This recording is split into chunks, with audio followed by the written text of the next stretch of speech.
Okay, let's start. No, my name is Ivan Slepchenko, and I'm doing this talk about Haxe Macros. Okay, I know very little about Haxe Macros. I got some thoughts and sites struggling to work with macros for last 2 months. But anyway, I would like to share some information. I believe I will not be accurate on some points, so you can give me some corrections if you see something extremely wrong. Yes, but anyway, this talk is about to give you some connections and to give some knowledge to introduction to macros and raise your curiosity to this topic. So let's start. I would like to start with a simple example of macro usage. Imagine if we have components, UI components, and lots of classes that implement the component, and you sometimes imagine a situation when you need to compare two components if they have the same class. And what we can do is to use this function. But I found a guy who I found a solution, another solution with macros for this case, and how it's work. You use auto build macro for a component. What means auto build? If you will put this macro into the main class or main interface, it will run build macro on every class that implements this class interface on the extend this class, and it will execute this macro on every component. And what it's doing actually, you can see it's running the build component function on every class, and we get in the fields from the class, and then we adding the new field with name hash and with access public. You can see access public, and with the kind integer integer, and the value count incremented. And every class will receive new field on hash with hash name, and it will be unique for every class that implements I don't know where we will put this macro for a component, for example. And then you can compare the instances by just comparing the hash variable, and it will save you CPU time if you do it very oftenly. It's just simple example where I would like to jump into it. And now I would like to start with some theory.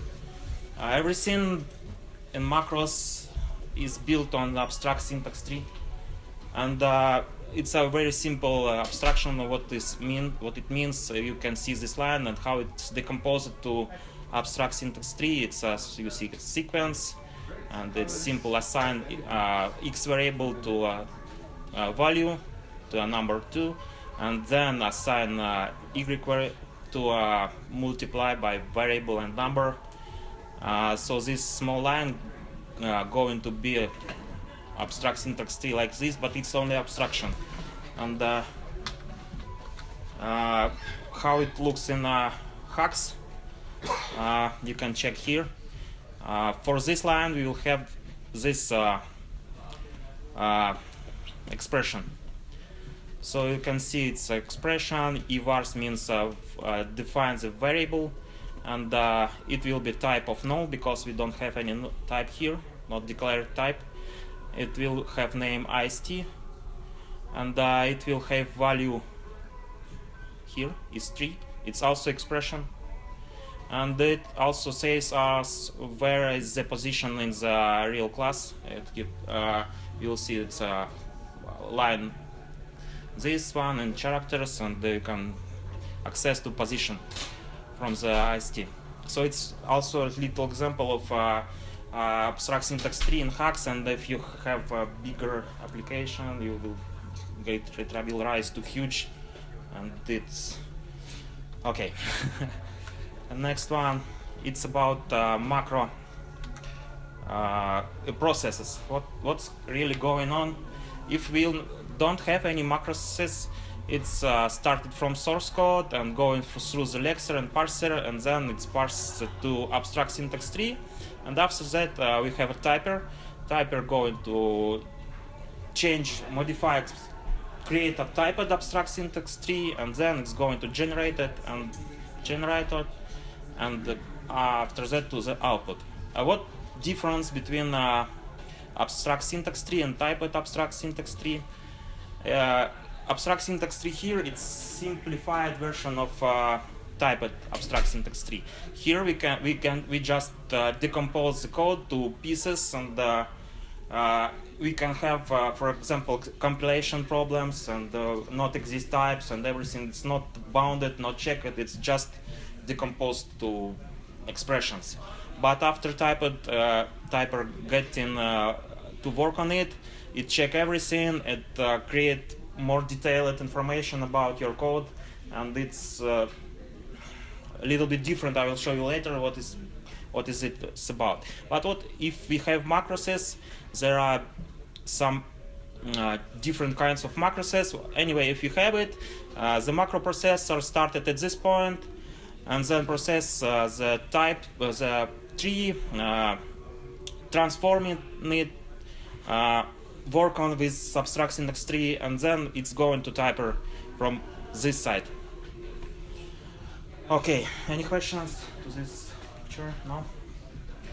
Nice. And I told you about abstract syntax tree before, and how looks abstract syntax type abstract syntax tree. You can see from this definition. It's a definition for type. You can see it's more detailed information like path and module and everything else. And in this point we have much more information. It's strict, and everything is checked. So you already you can't have any compilation problems here. Okay, and what's the type of macroses we have? First is initialization macroses. They are executed from command. You can configure compiler to execute them from a command line. At this moment you have all the types. You can add the metadata to them. As I know, you can remove types. And also you have build macros. There are three build macros. It's a build, auto build, and I don't remember another one. The point that you add in it to class or interface, and when typers start to process this class, it executes this macro on every child of interface, whereas build macros is used if it's, for example, auto build. And you have access to all fields and all variables in the class. At this moment you can change it and remove it and modify it anyway. And we have expression macros. Expression macros is something that is already inside the function, and when typer going through the class, if it meets the expression macro, while typing, it executes immediately. You will see also this macro during our talk. So how we can use macros? Change metadata.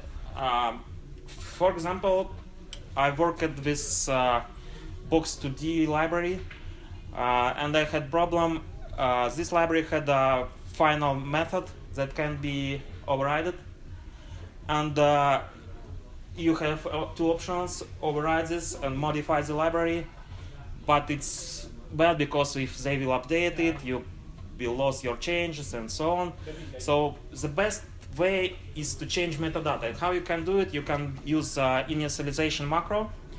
You can get access to the class. You can add the auto build macro to this class, and when typer will go through as auto build, you can get access to the field and remove the final metadata on it. So you really can change method. You can fight with final methods. You can remove this final metadata and have access without modifying the actual library by coding in it. Okay, you can change a class content. I already shown you example when you add in some hash variable or you can add functions on everything. You can even change the pieces of code because you have access to it and you can modify. You can add new data types, delete existing data types, and process all the types. How you can use it? For example, if you know remote procedural calling, it's a layer that allows you to call a remote backend without through the Haxe classes, calling functions in the Haxe, not doing your own layer. So with initialization macros, you can load XML files that describe every relations you have with backend, and it can build the classes for you from the XML file, and you can then use these classes. Auto completion for Flash Develop, it's a very cool feature. As you know, there are two main idea for working with Haxe. It's Flash Develop and it's IntelliJ IDEA. And the difference is IntelliJ IDEA using its own API for work with code, but Flash Develop using the Haxe compiler to know what the class is having inside for everything. And for Flash Develop, if you build new data types, if you add new fields and build time, Flash Develop will know it. It will show you auto competition for them. So I think how people use it. For example, embedding sources. You can embed all sources in the folder, and you will have autocomplete for the sources from Flash Develop. You can parse XML file or HTML file, and you will also have autocompletion for these files in your Flash Develop. Embed sources automatically. I think this example too. It's also initialization macro. It checks the folder, checks the files inside, creates the classes for every type of for every file, and you have content of it without loading it. It's already embedded in your application. And create your own semantic constructions. It's what we will do right now. It's coding part. I'll just show you. In Haxe, we don't have constructions like in ActionScript for loops. We have, it's a bit different, but if you want to use for loops like in ActionScript, I will show you how we can do it. We will have a metadata for, and what we need to do, we need to find this metadata in a class. Then we need to parse parameters of metadata. We need to find initialization parameters like this one and this one. We need to find condition parameter, condition expression like this one, and we need to find increment expressions like this one and this one. That's what we will do now. And then we need to modify this construction to a while loop. So let's start.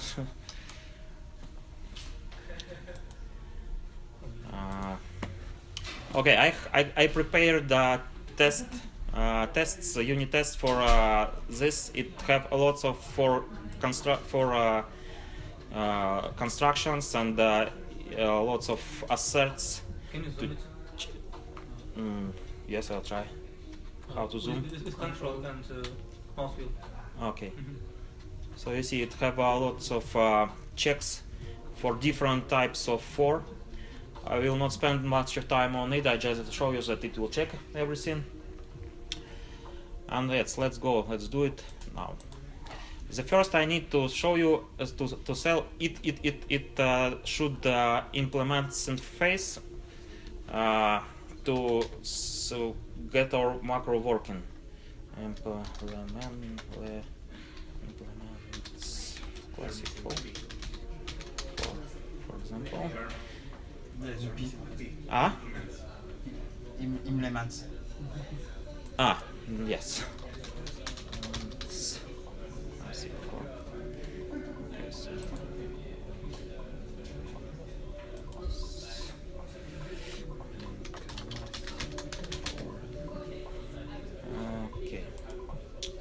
we will have two parts. First part is when is macro running.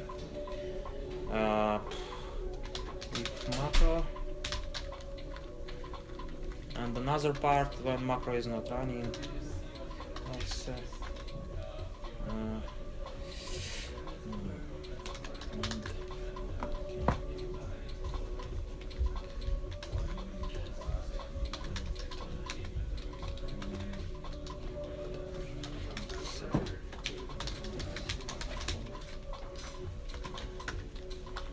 Okay, as I told you, there are auto build macro, auto build macros that will be executed on every class that implements that this interface, and it will execute for build function. And here I need to create this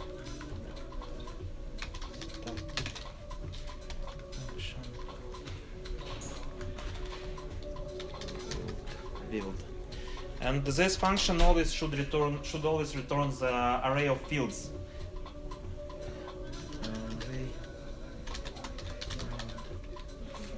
Okay, like this.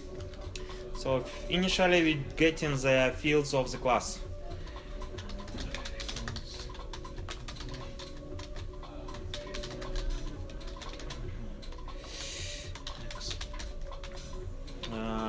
Context. We can take it from context.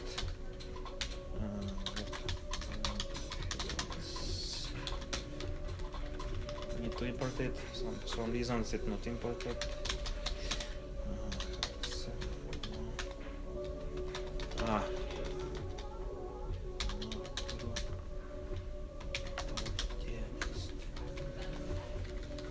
Okay, with this we have all fields and we need to process everyone.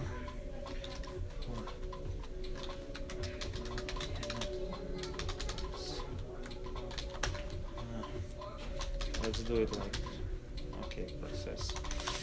Okay, now we have access to field, and what we interested, it's let's switch field, canned. Switch. What's wrong with my switch? Ah, yes. Switch. Okay, what we zoom case.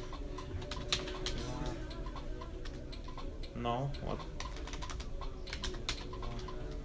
Okay.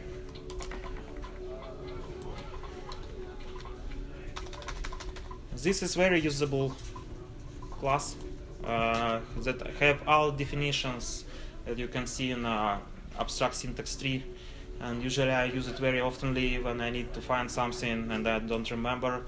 And now at this moment we need to find what the field types we can have, and prop. Let's check what we have. Yes, we can see field type. And what we can have is variable, function, on property. Difference between variable property, you can see it have getter, setter, and everything. So I'll just use it.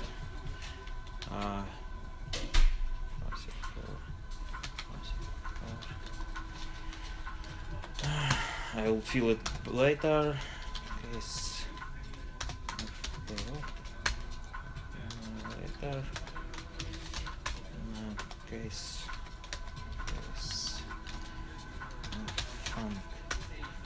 And what we will do, we will take expression from the variable. Okay, it's type and expression, and we will modify it.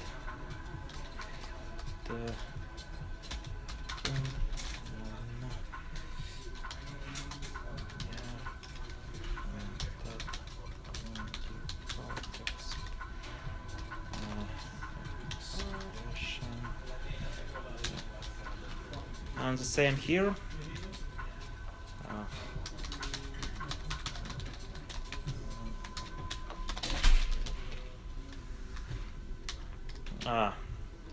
Yes, I forgot.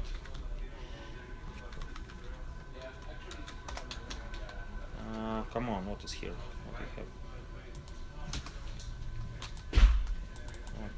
What's wrong? Okay. Expression. F property getter, setter, and type and expression. Okay.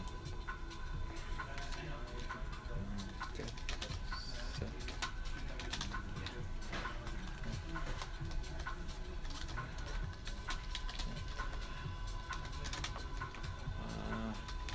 And modify expression.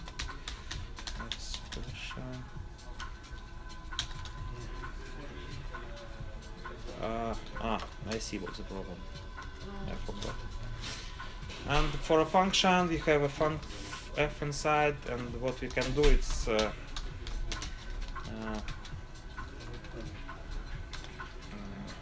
stop.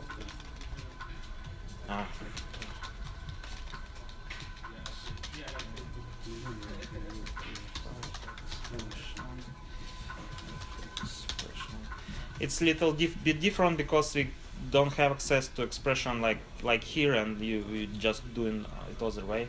We also change expression inside the function, but not like this, not like here. Okay, now we'll write the function to modify expression.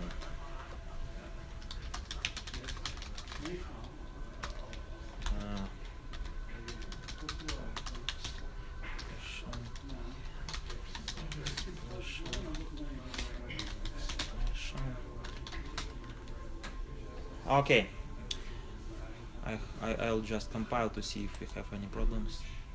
Okay, we don't have. Now we have expression inside the declaration of variable, property, and function. And what we need to do is to find our macro for loop. We need to find inside expression or for loop. And how we'll do it? If for example, sometimes variable or properties or function can have null in expression. You can have nothing, so if it's null, we just return nothing. If we don't process it. Otherwise, we also using switch.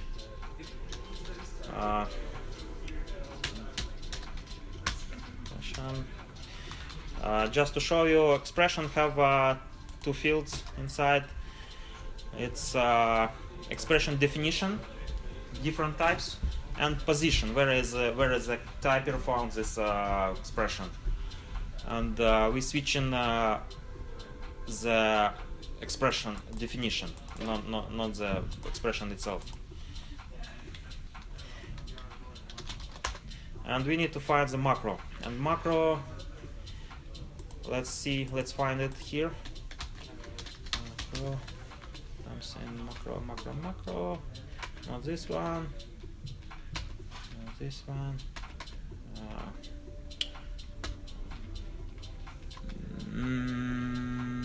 Meta, sorry. Not macro, meta.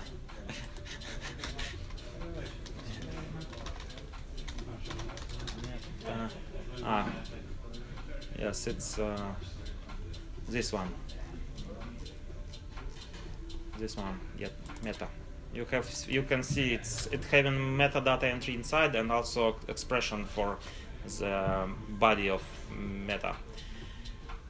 And we'll use it. Expression case meta. Let's say meta and body. Come on.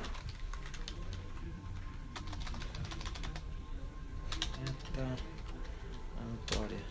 And now we can check if this meta is our for loop.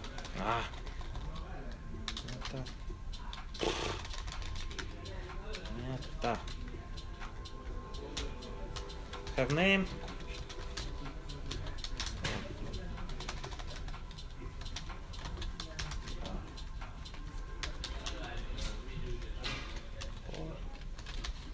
So there we will process for. Otherwise, if it's not for, if it's not meta, we do nothing. and then we go in. Okay, every expression can have other expression inside. So there are special tool for this.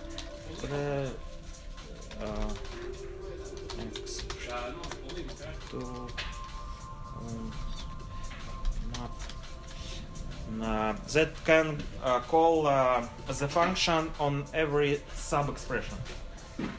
And what we'll do is we take in this expression and it's childs and calls the function on them, so it kind of recursively, but it's not going deeply, it's just getting first level of childs. And we need to return. It returns result of the process of function applied. Okay, case. What's wrong here?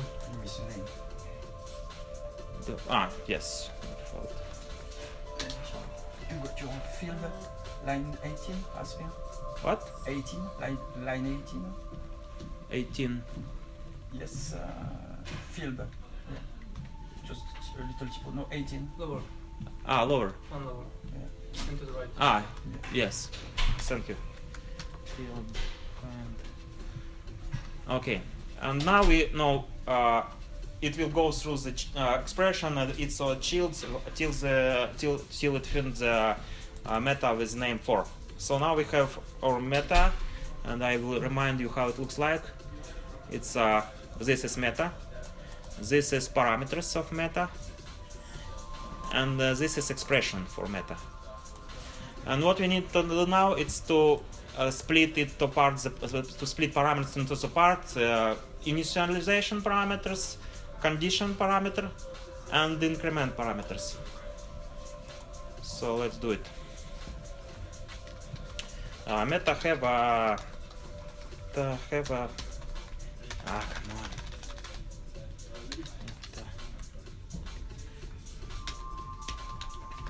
This is a list. This is an array of expressions.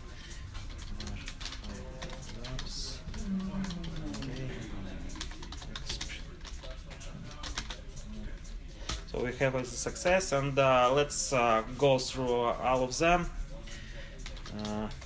like this. While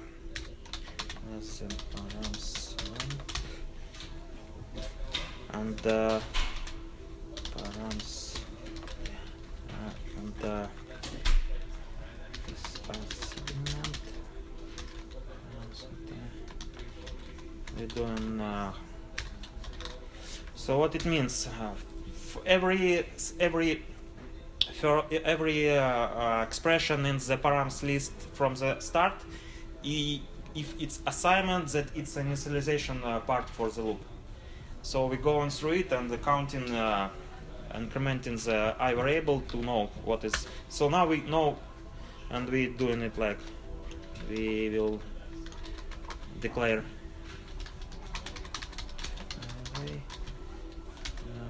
expression. Okay.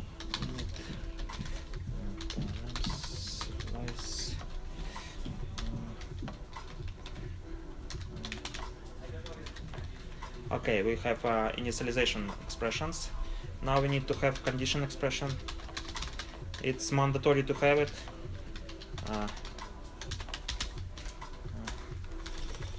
And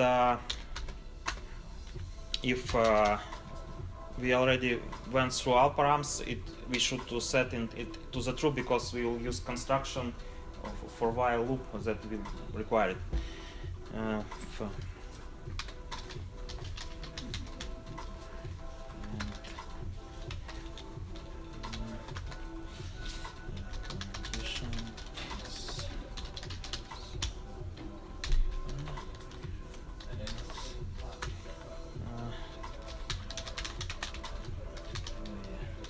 It will just run once.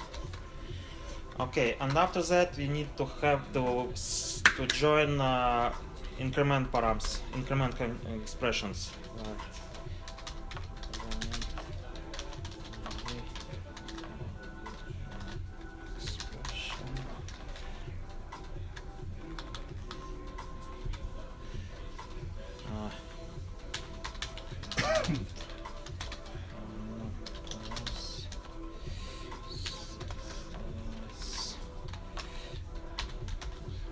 till the end.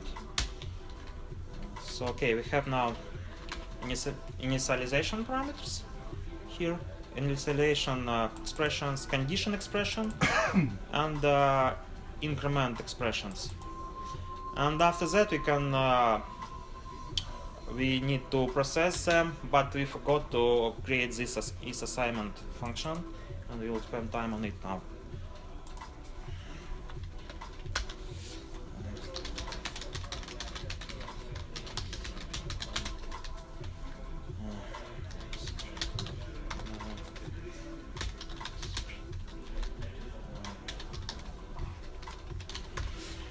Okay, what is assignment? How to find it? Let's check our Bible.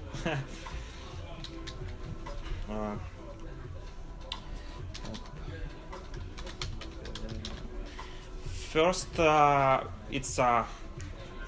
it can be this enum, this one, and this one. Also, it can be. It can be this one, assignment, and this one. You can see a description here. What is this about? And it also can be this one, variable declarations. We will process all of them now in our switch.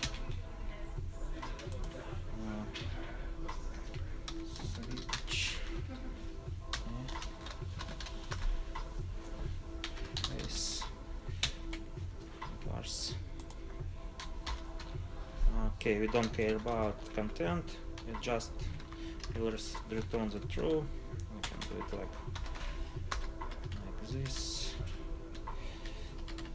like this.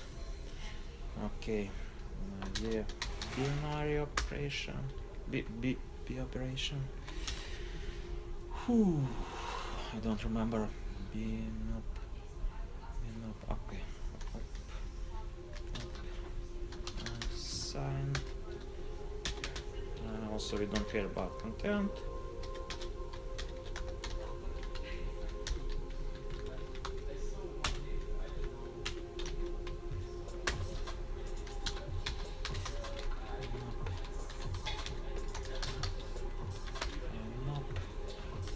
It also requires some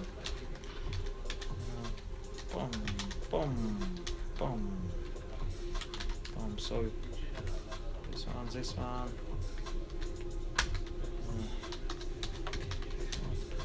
Oh, come on. Okay, we finish it with this type and binary operation.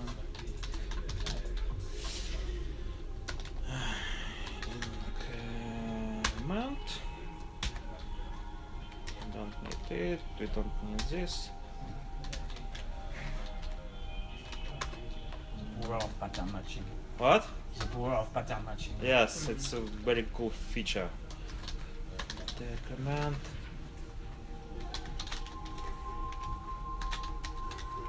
Okay.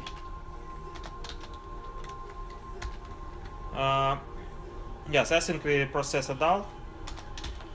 And in this case, we just return true. Yes, it's assignment. It works for us. And the default returns false. False. Okay, we've implemented this function, and now we can proceed with data we have. Let's name the function convert4 to while. We will send init condition increment and body part, and it also should be expression because we wait expression here. Let's implement this default. What's wrong with default? It's okay.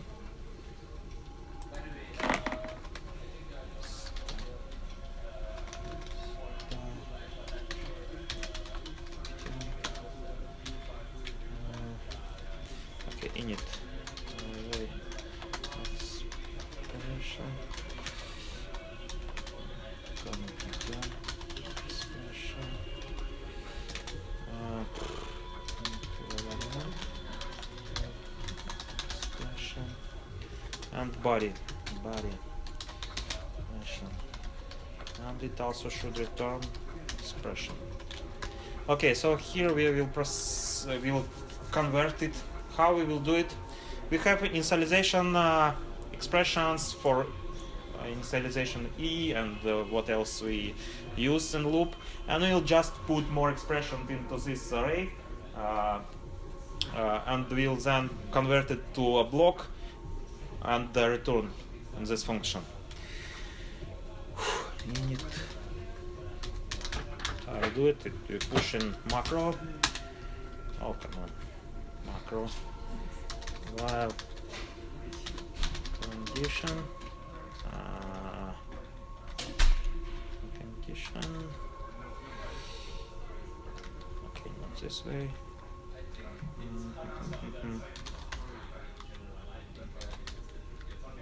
It's a base for our while loop, but there are some issue we need to spend attention for. If we will just put like this, body, execute body. If we will have a break inside or continue keyword, it will not works for us. So we need to take care about this case. How we will do it? It's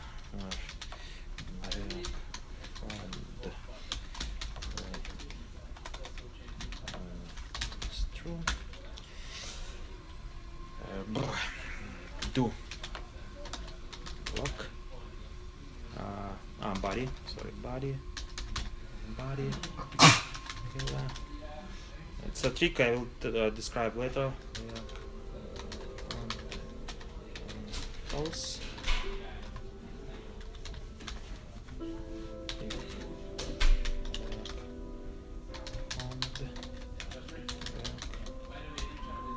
And then increment, but it's okay. Why is this complicated? If we have a break inside the body, it will jump out of the loop without executing this part. So break found will be through after this execution, and we can put a break construction here. If it will not find any break keyword, it will set break found to false, and we will skip this one. Is it clear?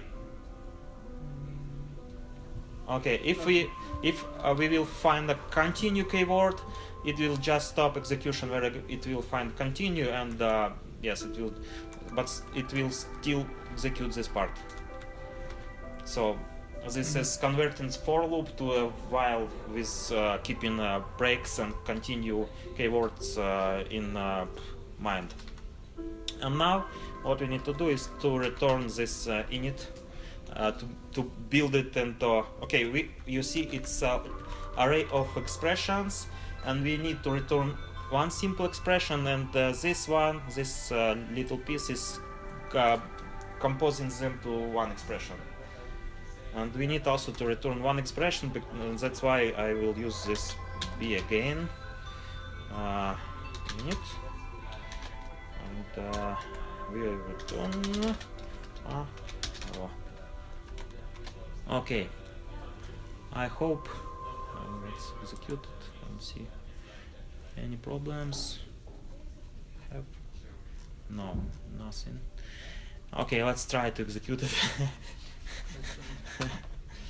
Ooh, not bad. It's normal.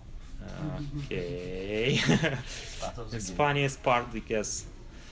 And let's check what is wrong with this case. It should be.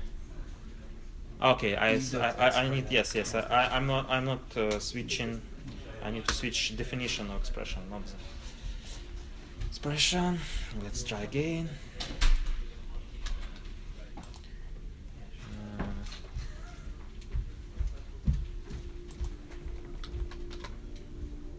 Okay, maybe I can. No. 46. What's wrong here? Bool should be. Macro. Yes. Yes, okay. 657. You don't return in default. No. 57. Type not found. Yes. I need to import it.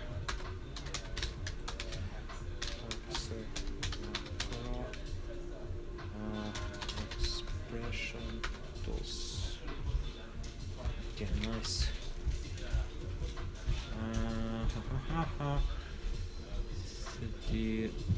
Okay, let's try to see what happens now. Not much. What's wrong here? Missing return. Don't return the fields. Yes, I need to return it here.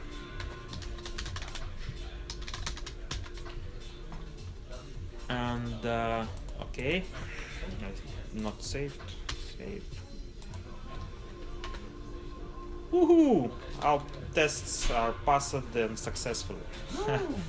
So you see what we can do. We can really create our own constructions in the class, and it's amazing. It's I never seen it before. Yes, maybe some languages have these possibilities, but it's first. C++ and Lisp. Yes.